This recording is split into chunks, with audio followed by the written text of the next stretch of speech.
G'day everyone and welcome back to the channel. Welcome to episode 16 of this FIFA 23 Arsenal Career Mode series.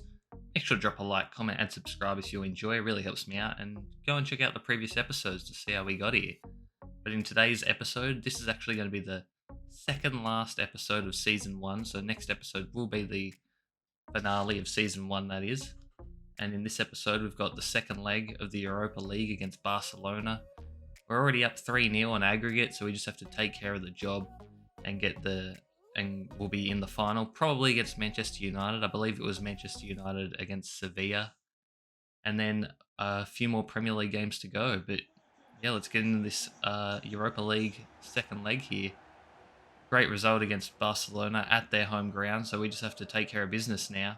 And we get on the front foot early here with a beautiful pass from Jesus to Odegaard, and Odegaard's going to go all the way. And probably the worst miss I've had the whole season, to be honest. That was dreadful.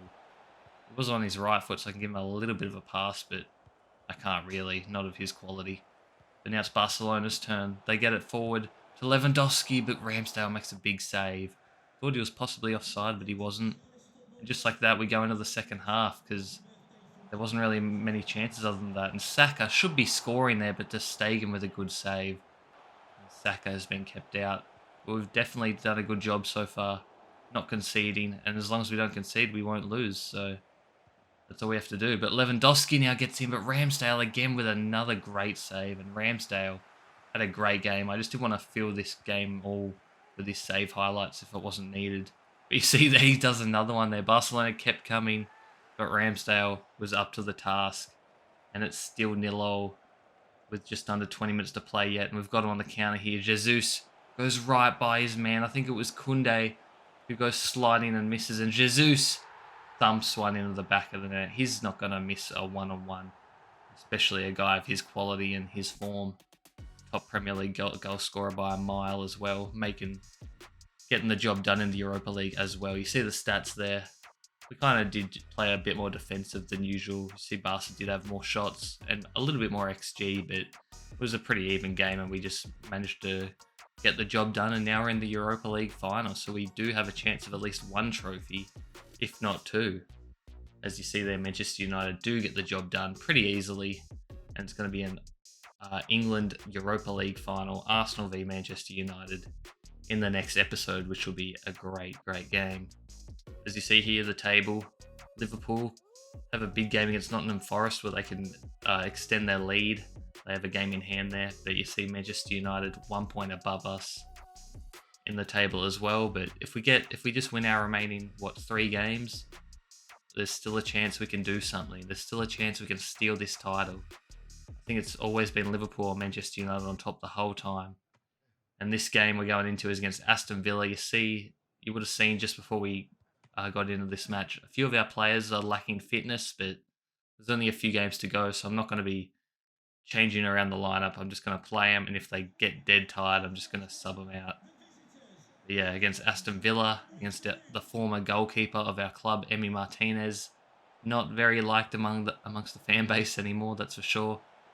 And I just recently watched Arsenal v Aston Villa, and that was a crazy game, 4-2 I think it was. But Aston Villa come out on the front foot first, but Ramsdale again, it's probably the man of the episode so far. Just coming up with clutch save after clutch save. I think I missed a great opportunity there. Odegaard made a good run, but we get it to him now. Back to Jesus, back to Odegaard. He's got all the time in the world and just places it past Martinez, and we go up 1-0 just past the 22-minute mark, I believe that was. The captain getting another goal. And I believe Zinchenko is actually now the captain for Arsenal in real life. I just noticed that in the last game they played. But Jesus gets a bit lucky there. But when you're in his form, you create your own luck. And he's scored another one. And it's 2-0 in the first half now. Jesus, I think he's in the 40s now for goals this season, just in the Premier League, which is unheard of. Obviously, it's a record. We get to him again, but he loses it. But he wins it back here. Mings has made an absolute meal of that, and Jesus makes it 3-0 just after the hour mark. Jesus, everything coming up gold for him, as we did sub him off after that, I believe, just to save his legs, as the game's obviously over now. Smith Rowe hits it, ricochets back, and Eddie Nketiah with a first-time shot. And Emi Martinez, I think, made a bit of a meal of that one. Not sure Nketiah should be scoring from that type of shot, but you can't score if it's not on target, so I'll definitely take that. As Tierney goes down the byline, tries to cut it back, but it gets snuffed out. We're still in the attack, and we get to Trossard, and Trossard, what a hit. This guy, Trossard, he's probably my favourite signing of almost any FIFA ever, because this guy is unreal. His finishing ability is uncanny. And with another goal of the season candidate, we win that game 5-0, and you see the XG there, it was only 2.1 to 1, so I'm not sure if that means their keeper was terrible or if our finishing was just immaculate.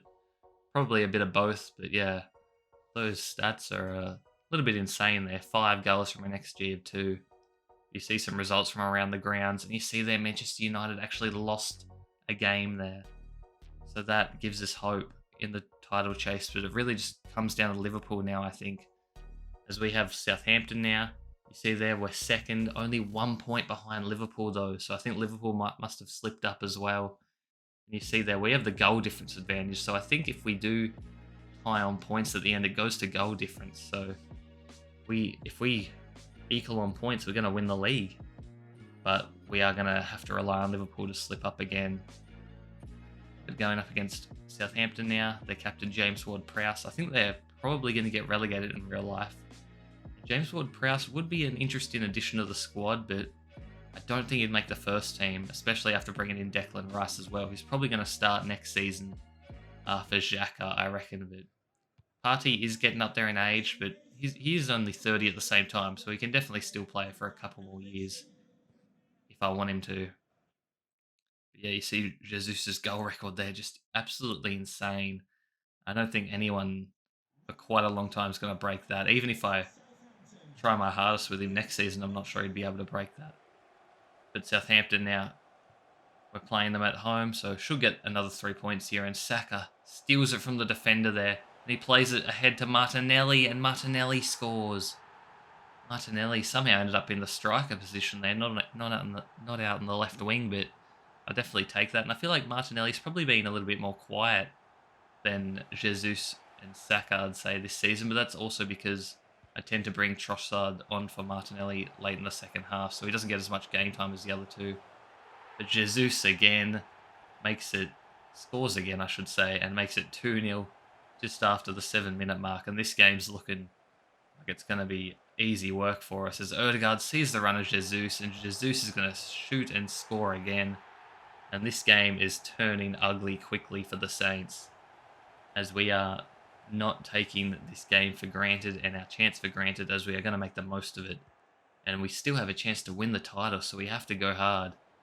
Southampton now have a chance. Southampton, Maitland-Niles plays it to Armstrong, and they're going to get one back. So unfortunately, no 3 consecutive clean sheets for us. Ramsdale won't be happy with that, but 3-1 up still, and still pressing forward. Ben White finds Jesus, and Jesus is going to score again, and it's just like clockwork. This guy just scores every single game, and sometimes 2 times a game, as he is obviously scoring more than 1 goal a game at the moment. But still, the first half, we're going again. Martinelli just finds Jesus, and he just walks it into the back of the net. This is just getting embarrassing for Southampton, but I am loving it, and I was trying to get my biggest win of my career, basically. I'm not sure what that is, but this would have to be up there or close to, especially if we can get another one here through Martinelli. Can we make it 6-1 in the first half? And we can. Again, we just go to the byline with Martinelli, and he cuts it back and finds the open man. This time it's the captain, Odegaard. And just like that, it's 6-1. Southampton in the second half now. They aren't going to stop attacking, which can make us score even more. But they get the volley, the rebound there, and Maitland-Niles, I think he's actually on loan at Southampton, so he still belongs to us. So a bit rude of him to be celebrating that goal, you'd think. But what a goal there from Thomas Partey, leaping like a salmon. And he makes it 7-2, and I think that is actually how this one's going to finish up now. But the fans definitely got their money's worth. 7 goals for the Arsenal off just 11 shots. So again, we were very clinical with our finishing, but no chance we didn't deserve the 3 points from this one, according to the stats. But yeah, that's going to be it for this episode, guys. And in the next episode, it will be the finale of Season 1. You see the results there. We are still 1 point behind Liverpool. And they have West Ham, and we have the Wolves. So if we get a win and they lose, we win. Or if we draw and they lose, I think we'll win on the goal difference rule. But yeah, it's going to be an epic one. And also the Europa League final. Don't forget about that. But yeah, make sure to drop a like, comment, and subscribe. Really helps me out. I'll see you in the next one. Thanks for watching. Peace.